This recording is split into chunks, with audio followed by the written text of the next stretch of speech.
So good afternoon, everyone. My name is Carolina Moncion.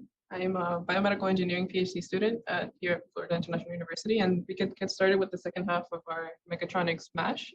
We'll be going through a little bit of background in the PowerPoint, and then we'll be doing a live demo towards the end of it. To get started, a little bit about the definition of mechatronics. It's initially was intended to be only a combination of mechanics and electronics, but it's with the complexity of everything we're dealing with in life now and how different techniques and different aspects of engineering have grown, it actually includes more technical areas, which is more beneficial for us. We get to work more in a more collaborative environment and see other aspects of engineering. It has a Japanese-English origin. So the original person who used this word was actually Tetsuro Mori. He's an engineer from Jakasaka Electrical Corporation in Japan. They actually trademarked the word mechatronics in 1971, but eventually realized that it was growing so much they had to just give up the trademark and let everybody use the field or the word to name the field. It's considered a very essential term in automated industry, so a lot of different aspects of engineering, and it combines different types of engineering, so mainly electrical, electronic, mechanical, and even computer science. Like I mentioned, it's made up of a lot of different components, including the words that are intuitive, mechanics and electronics, and the electromechanics aspect of it, but also control and software. So we looked a little bit at how we can program things through the software and how we can actually implement them in different techniques. So we have control circuits involved, we have CAD modeling involved, which we'll see a little bit in the presentation today, digital control also. So an application of mechatronics is, of course, prosthesis control. This has an ancient Greek origin, and it mainly means addition, application, or some sort of attachment. So like with any prosthetic implant or any device that it's added to humans, it's meant to replace a missing body part or a missing body function. It can be created by hand or using different CAD softwares. So a lot of us have heard of like SolidWorks, and different aspects of maybe MATLAB can be used for these type of things. And mainly it's to interface the design and actually analysis of how this prosthesis can work using different options like 2D and 3D graphics and even optimization tools. Like I mentioned, it has an ancient origin. So most of if we look a little bit at the history, we find out that the use of prosthesis originates in ancient Egypt, so even as far back as 3000 BCE. A lot of different archaeological evidence has been found, especially also in ancient Iran around the same time period, which was 3000 to 2800 BC. And the first one was actually an eye prosthetic. It was found in a buried woman. Egyptians did a lot of different prosthetics, so they were the pioneers of this around the year 1000 BCE. And we can see an example in this picture here where they actually added a wooden toe prosthesis in order to help with gait or walking, I presume, in an individual. Different types of prostheses. So of course, they're designed for the user's appearance and functional needs. So it's obviously depends on what the user needs. We have a lot of different prosthetics that are mainly for aesthetics. We have myoelectric devices, which is the example we'll be looking at later on in this presentation, body-powered ones and activity-specific ones. Body-powered ones are more powered by another limb. So for example, if it's a shoulder, like the left shoulder prosthesis, and then it'll be attached to the right shoulder and they'll perform the function simultaneously. In terms of limb prosthesis, we can divide it into lower extremity and upper extremity. The lower extremity ones, of course, are the hip, the knee, the articulation, foot, toe, those are the typical ones. And then in the upper extremity, we have hands, fingers, or transradial prosthesis. So if we focus a little bit on upper extremity prosthesis, like the example we'll see, they can be divided into passive, body-powered, and externally powered devices. Passive ones are just for aesthetics, so cosmetic purposes, and a lot of times they're static, or sometimes they can be slightly adjustable, but they won't perform a function like the other ones or how we usually imagine. Body-powered ones, like I mentioned previously, are harnessed or attached to like the opposite shoulder, for example. And then we have the externally powered or myoelectric devices. The good part about these myoelectric devices is that they use electrodes. So they measure the muscle activity, for example, in the upper arm movement or some sort of extremity. And what ends up happening is that the device itself responds to whatever signal you're recording with from the muscles. And it can either open and close or perform more detailed functions. So if we focus on myoelectric devices, we have to use electrodes to record muscle activity, which is basically electromyography or EMG. So the technique focuses on recording electrical activity from skeletal muscles, or specifically muscle cells.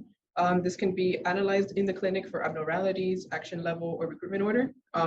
We can also look at it in the aspect of research. EMG is also very important to study the biomechanics of human and animal movement. So the idea behind using this technique to study the biomechanics is also for the improvement of future design of prostheses. Within EMG, we have two different ones. We have needle and surface EMG. So needle is a little bit more invasive. It involves placing a needle inside the muscle. And then we have surface EMG, which is the one where you just place electrodes on the surface of the skin and you can record the activity from the muscle directly below it. Like I mentioned, needle EMG is the more invasive one, and for that reason, it's also used as a diagnostic tool for a lot of neuromuscular and motor control disorders. So what can happen is maybe we have a surface EMG recording for the initial diagnosis or a functional diagnosis, and over time, this can lead to the need to use needle EMG also. Needle EMG is mainly used also as a research tool, given how it can be more invasive than a surface EMG is. And then surface EMG is mainly for control of prosthetic devices, kind of like how we'll see in our example. It can be used to control prosthetic hands, arms, or lower limbs. The technique itself, surface EMG, is easily used because it's not as invasive. It can be used to assess muscle function directly under the surface of where you're recording from. It involves the use of a pair of electrodes, and then as you would imagine, since it's an electrical recording, what you're recording is the potential difference between these two separate electrodes. Limitations is, of course, the resolution of this kind of technique. So with a needle EMG recording, you can decipher specific muscles, something you can't do with surface EMG. The electrodes that you're using in surface EMG pretty much record the activity of all the muscles in the general vicinity of where you place the electrode. The signal itself can be influenced by the depth. So if the subcutaneous tissue is very thick and then we have the muscle under it, this can affect the EMG recording itself. And like I mentioned, you can't really identify the specific muscle portion that is giving you the signal. You have a general idea of what the signal is coming from. Once you have the EMG recording itself, we have to do different signal processing techniques. And the typical ones are the ones that we'll be applying to the recording ourselves is filtration, rectification, amplification. And then what we actually work with is the root mean square of the signal. So filtration initially is used to remove any sort of noise, even those associated with power line noise. So maybe a 60 hertz filter is typically used. The rectification is used to translate the raw EMG to a signal polarity. So essentially what this does is ensure that your signal is non-zero, has a non-zero average. If we look at this picture down here, the original raw EMG kind of oscillates around the center. If you were to do the average of this, you'd end up with 0. So if we rectify it and basically find the absolute value of the signal, we can work with the average. Amplification is mainly so that you can see the signal and bring it up within the range of whatever digitizer you're using for your recording. And then finally, the root mean square gives you the power of the signal, which is what we work with a lot of times for the analysis. The EMG recording in our case, we'll be doing it with a system called Myoware. It's made for do-it-yourself applications, so it has a wearable design. It functions with a signal supply between 2.9 volts and 5.7 volts, which is a little bit important because we'll also be using an Arduino for our demo. And this way we can record, we can basically connect the Myoware to different ports in the Arduino. It has 2 output modes. What this means is that it'll give you the original raw EMG signal, if you would like, or it'll give you the processed one, which is already filtered, amplified, and rectified. Applications of Myoware include robotics, medical devices, and wearable electronics, or even prosthetics, like we've seen. So, of course, the placement of the electrode is very important whenever you're doing any sort of EMG recording, but also in the case of Myoware. So what will end up happening is if you place the electrodes if you don't place the electrode appropriately, what you'll see is how the EMG signal changes. So we would like this the correct placement, which is usually around the midline of whatever muscle you will be recording from. As I mentioned, we'll be using an Arduino to record the EMG signal, or basically digitize the signal from the Myoware. It'll be connected to the 5-volt. It'll be getting the power from the Arduino, and it'll also be using this port to record the signal. A very important aspect is that we'll be using MATLAB instead of the Arduino IDE in order to record the signal. Both of them are options, but MATLAB is it's a little bit quicker and you can plot and see the EMG signal right away. And a very important thing is that you need to install the Arduino hardware support add-on in order to interface with the Arduino, given that we won't be using the IDE. We can see here an example of what the code looks like for the first half of specifically EMG signal acquisition. So we detect and configure the Arduino, and then this portion of the code allows us to record for a specified amount of time, in this case about 30 seconds. What it'll do is it'll read the voltage in the port where we connect the output of the Myoware. Eventually, it'll plot it. And the reason why we're doing this is also to determine the threshold value. So what this threshold value will allow us to do is identify when the hand is open and closed based on the EMG signal. And then later on, we'll be feeding this to the our servo motor and everything in order to control our prosthetic hand. So as we see an example here, we have 3 different 30-second recordings of the EMG signal. Hand is opening and closing, so we can see that happening in the signal itself. And then we calculate the threshold value to be the mean value of the signal in order to identify when this hand is open or closed. The prosthetic hand itself is just a simple 3D printed claw. You can find it on Tinkercad, and we will see the assembly of that a little bit later. But for now, we have a video of what it looks like when we use 3D printing.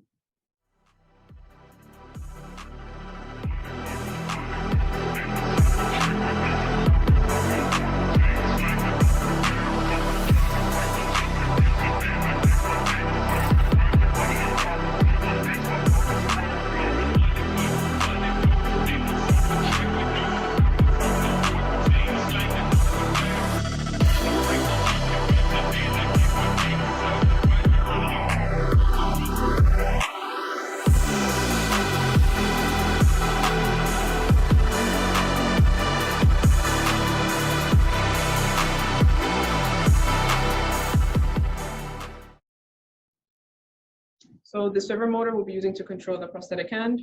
It's basically all servo motors are rotary or linear actuators. What this means is that it'll move to a specific position with very precise control. It also can be used to precisely vary velocity and acceleration. The motor itself can be coupled with a sensor to have this feedback. So what will happen is that depending on a specific voltage that is applied, you'll have an idea of how much the motor itself moves. The specific one we'll be using is a servo motor SG90. It's lightweight and it has a high output power, which will allow us to move our prosthetic hand as we would like.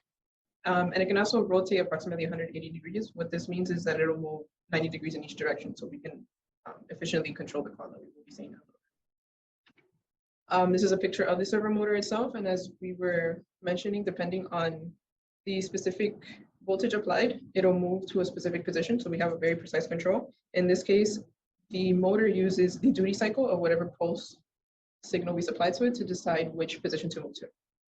And then we have the power coming to it that we'll be using the Arduino for. The rest of our MATLAB code, so we saw this first off already where we basically do the calibration and threshold determination of the signal. But if we go on to the rest of it, what we'll do is add the servo. The servo command is also available in MATLAB. What it'll do is it'll basically supply the pulse width necessary to move the motor to a position that you decide on.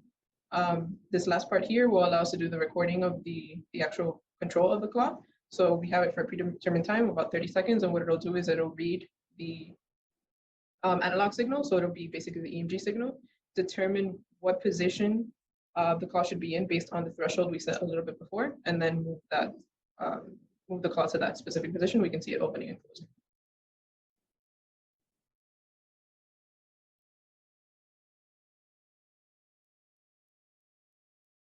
As we saw in the PowerPoint itself, we have the Myoware placed here. So we have these 3 different electrodes, which will allow us to do the recording. We can see that the 2 electrodes that the Myoware will be recording from. So these are the ones that will be recording the potential difference from. We have this back one, which will be our reference one. Essentially, these reference electrodes or ground electrodes is to improve the signal quality we can record with. So what we'll do is connect the Myoware to the Arduino itself. We can see it here. So this red one will be the positive power supply. It's already connected to the 3.3 volts on the Arduino. We have the ground.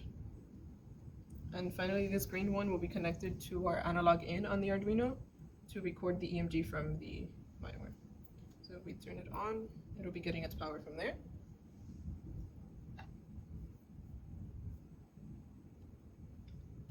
From there, we can go to our MATLAB code. So the first half of the code itself is just that calibration recording in order to determine the threshold. So what I'm doing is basically using one of these like hand holders just to make sure that I make the same contraction every time. And we'll do that for a couple of seconds. With that, we get our EMG envelope, and we can also determine our threshold. So we can add the servo, which is already placed in the claw over here. Our 3D printed claw, and we can see the servo in the bottom. And we can do the demo. So technically, every time I close my hand, the claw will close with it, and then when I open it, it opens again.